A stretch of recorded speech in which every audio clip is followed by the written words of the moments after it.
Hi, welcome back to my channel. I'm Miss Natalie, and I'm a kindergarten teacher on a mission to empower you to confidently navigate your child's education. Before we get started, go ahead and hit that subscribe button below. Today, I want to walk you through how to work with your child's teacher and talk to them about your family setup. Now, I'm going to specifically talk about if you are divorced or co-parenting with somebody, but a lot of what I'm saying can be applied to unique family situations.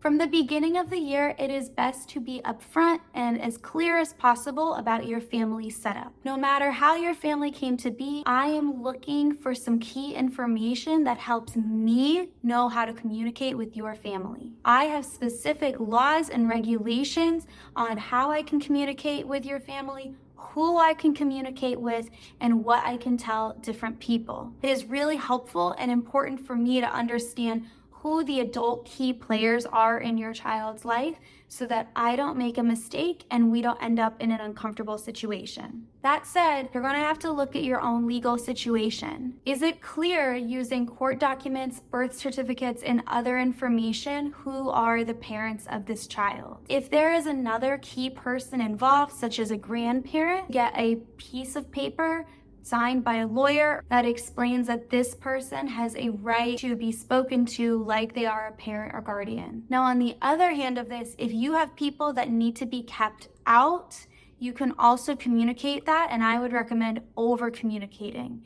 If you've gotten into a situation where there is a restraining order, somebody's lost custody, or there is somebody trying to infringe on your child's privacy rights, then you need to make sure that is very clear, and it is also helpful if you can have a legal piece of paper. As a family, you'll want to decide how you are communicating with your child's school. It is really common for one parent to take over school and be the sole communicator, but that might not be what's right for you and your family. You might decide that you are going to co-parent through school together. If you choose to do this, you're going to have to really communicate that with the teacher, be respectful of the teacher's time, and uphold that promise that you've made to each other. When it comes to parent-teacher conferences, if both parents are involved in the schooling, then both parents need to do a conference at once.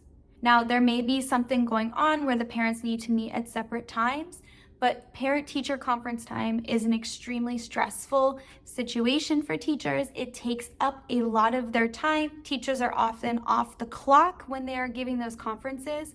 So adding two separate conferences about the same kid can really be something that your teacher doesn't have time for. If for some reason your family decided to have both parents come to the conference and one has to bail last minute, please don't cancel the conference over that. And you might want to talk about that ahead of time because your teacher's time is precious.